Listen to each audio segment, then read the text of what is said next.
地震一發生 ，UFO 就即刻現身。古針數詭異目擊事件根本唔係巧合，究竟係地球自身嘅神秘能量，定係外星文明一直匿喺地底深海，趁地殼異動現身？今日同大家一次性拆解呢個糾纏科學界幾廿年嘅終極謎團。喺 UFO 研究圈子入面，有一個越挖越詭異、從來冇定論嘅話題。全球幾乎所有大型地震前後，當地嘅 UFO 目擊個案都會突然暴增。好多人細個以為 UFO 全部都係外星飛船，但越深入研究就越發現大部分疑似飛碟嘅異象，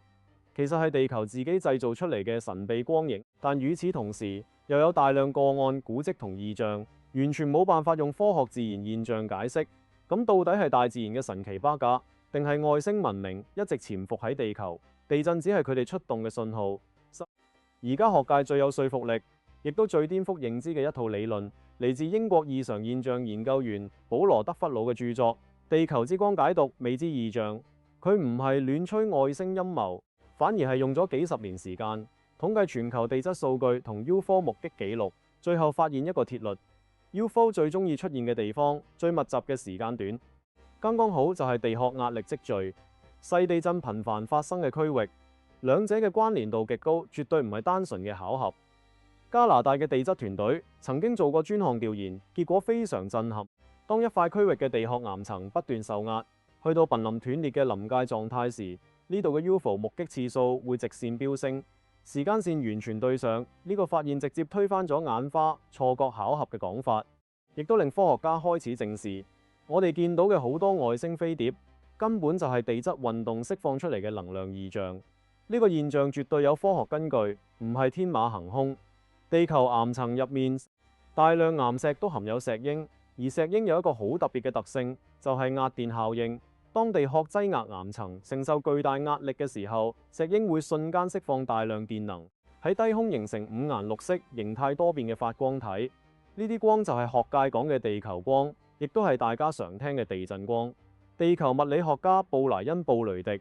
早喺實驗室入面就100%複刻咗呢個畫面，證實岩層受壓放電出嚟嘅光影同普通人目擊到嘅 UFO 光球幾乎一模一樣。後續兩位科學家邁克爾·柏辛格同吉斯萊恩·拉弗倫埃爾再將呢套理論保存。佢哋發現地殼受壓除咗會發光，仲會搞亂周邊嘅電磁場，造成局部電磁異常。就係呢啲紊亂嘅磁場，令到空中嘅光影可以懸浮漂移變形，瞬間消失，完美對應大家見到 UFO 嘅所有詭異特徵，亦都解釋咗點解呢類異象永遠集中喺地質活躍區，唔會周圍亂飄。最過癮嘅係呢個理論仲解釋埋點解每個人見到嘅 UFO 都唔一樣。柏辛格嘅研究證實，地殼異動產生嘅強磁場會直接干擾人腦嘅神經感知。普通人身處呢個磁場環境，好容易會出現視覺偏差幻覺，甚至有種同未知神秘實體接觸嘅錯覺。所以先會出現一個好矛盾嘅情況，同一時間同一個地點，有人見到白色光球，有人見到碟形飛行器，仲有人見到奇怪嘅異形輪廓。德弗魯總結過好多 UFO 遭遇嘅事件，其實係自然地質能量令人腦感知偏差夾埋產生嘅幻象，根本唔係真嘅外星飛船。但大家千祈唔好以為呢個理論可以解釋所有 UFO， 佢有好明顯嘅局限。德弗魯自己都親口承認，地球光只可以解釋光球、光點、低空發光呢類簡單異象。如果係目擊者清晰見到有金屬質感、有固定形狀、結構完整嘅硬質飛行器，譬如飛碟、雪茄型、迴旋鏢型飛船，呢套理論就完全唔適用。呢啲有實體、有結構、飛行軌跡極之詭異嘅個案，亦都係外星文明假說最有力嘅立足點。講個近年最懸、熱度最高嘅案例：2026年美國51區連環地震事件，直接將地質異象、UFO 傳聞、官方機密3件事綁死一齊。當年5月呢個全球最神秘嘅軍事禁區，24小時之內連震17次震級，由2.5級到2.4級不等。睇落震級唔高，但喺地質學家眼中，呢組數據異常到離譜。最大嘅破綻就係震源深度。今次地震震源只係2.5英里，屬於極淺源地震。正常嚟講，淺源密集地震只會發生喺板塊斷裂帶，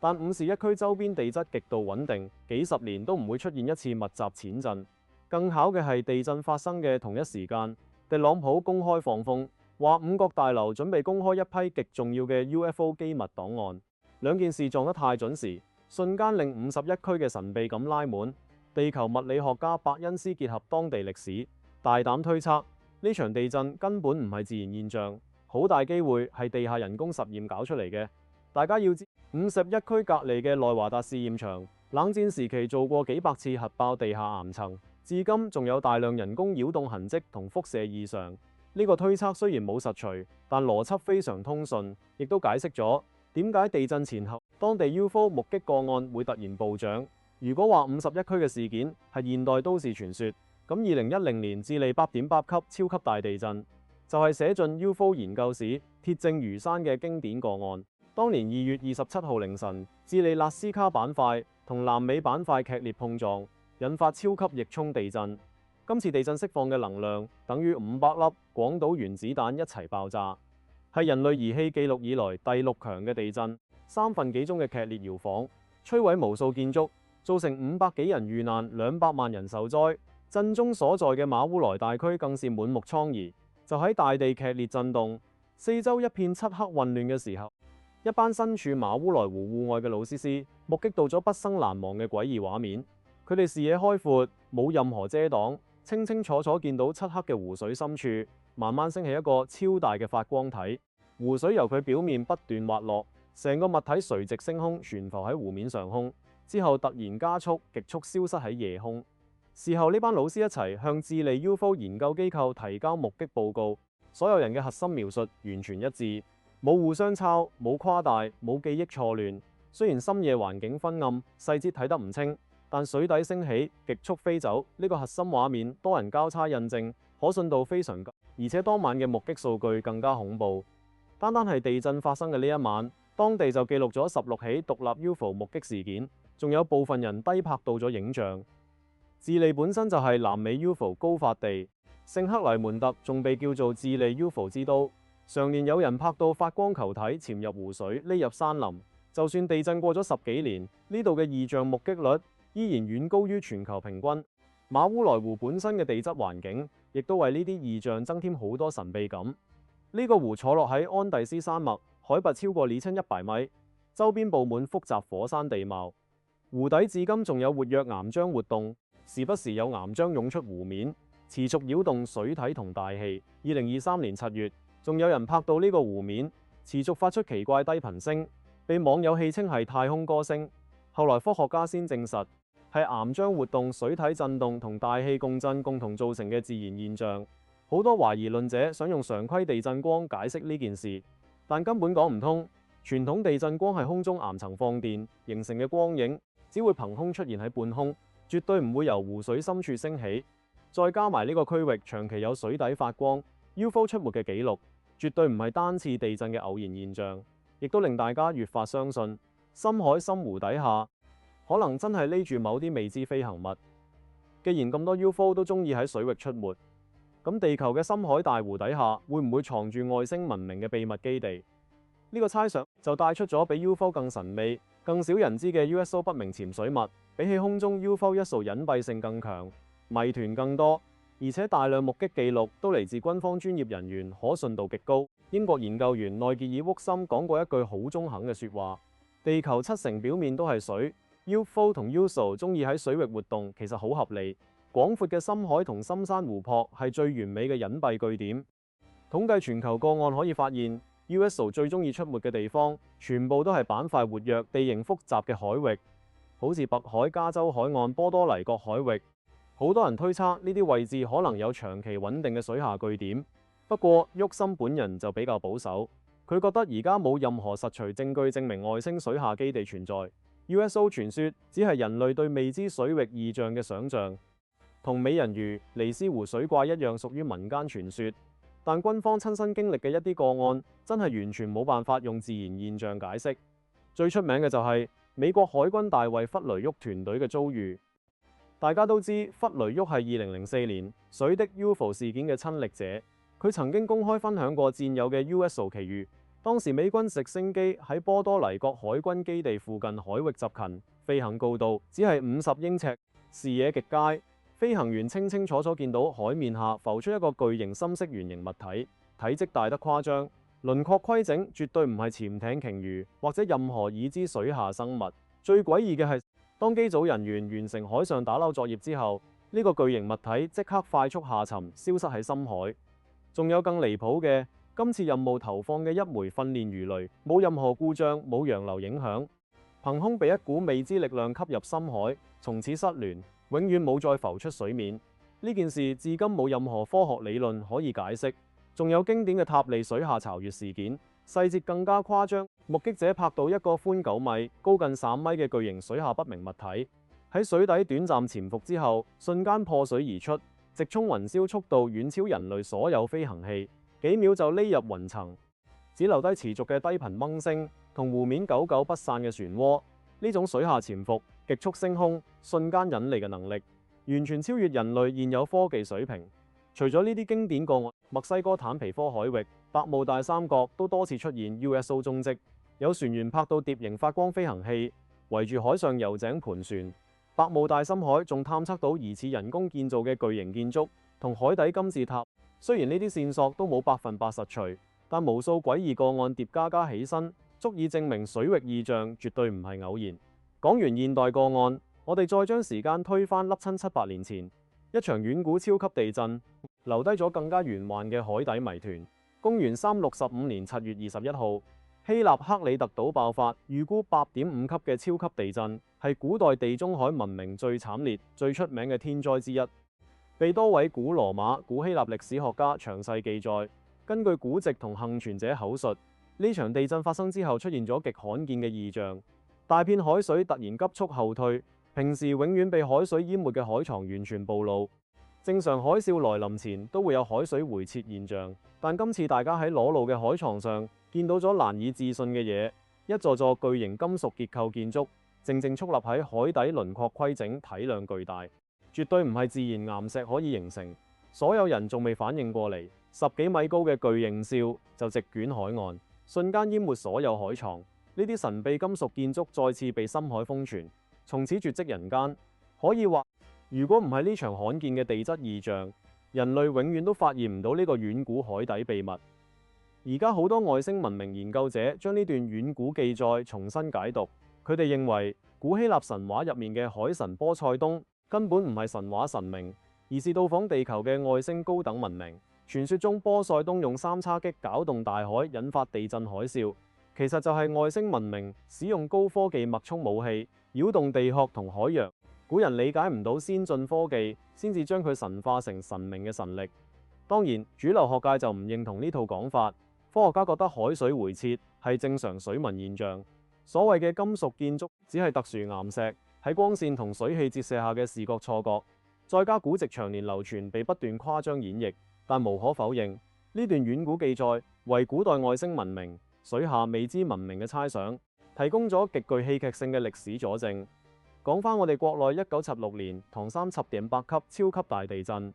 除咗慘痛嘅災難記憶，仲留低咗大量無法解釋嘅空中異象，至今都係 UFO 同地質學界嘅爭議焦點。當年凌晨唐山毫無預警遭遇超級強震，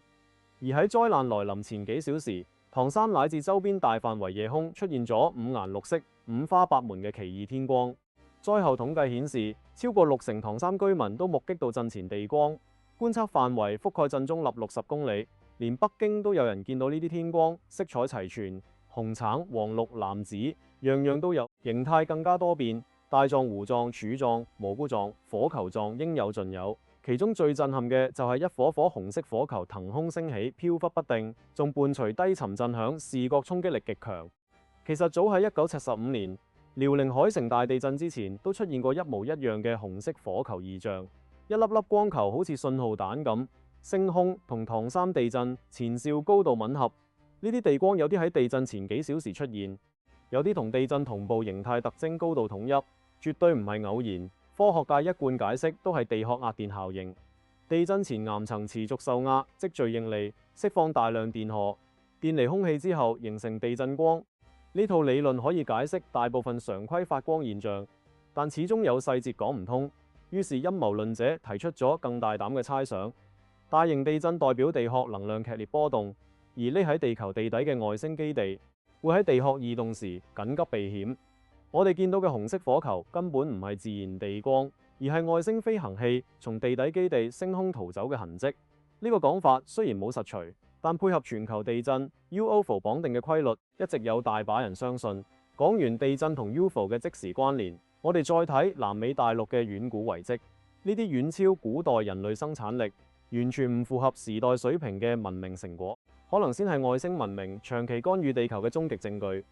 秘魯嘅納斯卡線條係全球最頂級嘅考古謎團，沙漠上面嘅巨型地畫，包含動物、人物、幾何圖案，規模超大，線條極度精準，冇高空視覺、冇精密儀器嘅古人根本冇可能完成。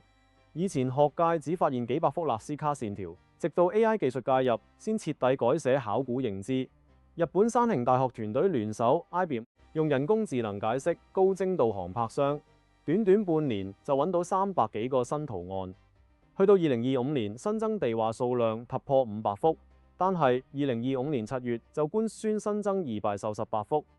徹底刷新人類對納斯卡文明嘅認知。新發現嘅圖案大多好細緻，平均得10米長，匿喺沙漠山坡同古舊步道側邊，以前一直被忽略。呢啲細圖案同大家熟知嘅百米巨型地畫功能完全唔同，有啲步道專門畫神蹟人員，有啲專注畫落馬，大概率係古人用嚟祭祀記曆法做導航嘅標記。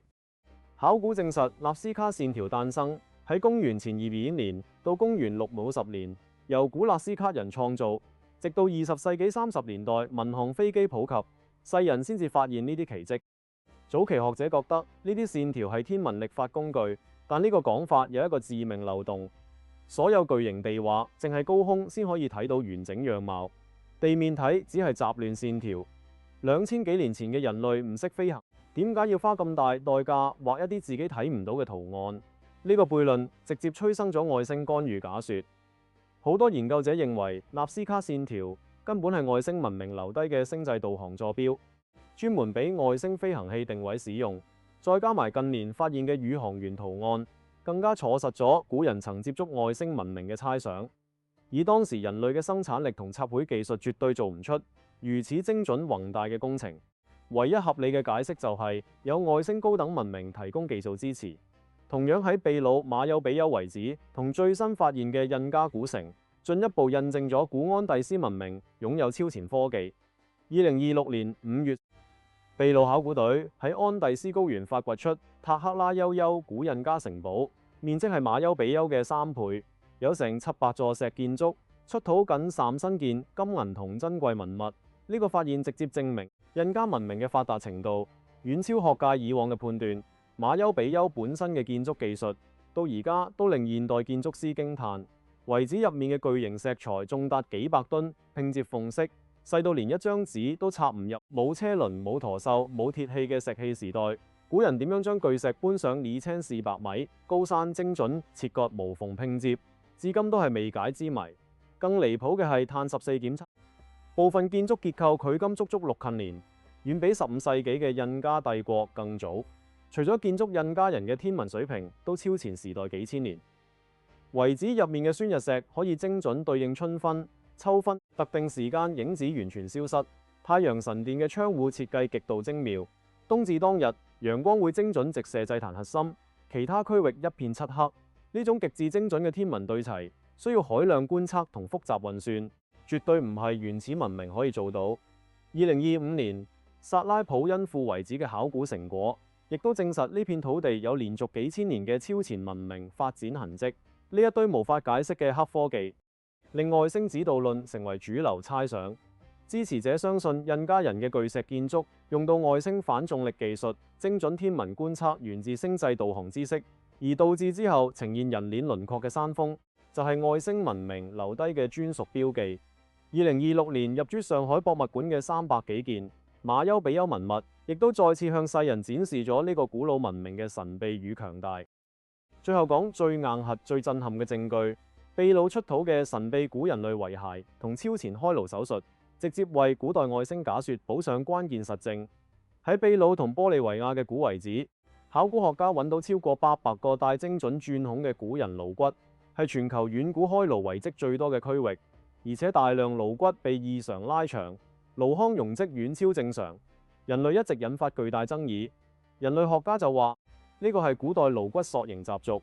古人喺嬰兒頭骨未硬化嘅時候，用木板捆綁擠壓，改變嗰其頭骨形狀。但呢個講法只可以解釋外形變化，解釋唔到超大顱腔容積。人工塑形只可以改輪廓，唔可以擴大顱內空間。呢個矛盾學界至今解決唔到。更加震撼嘅係手術成功率數據。2018年，權威學術研究分析個800個鑽孔顱骨之後，得出結論：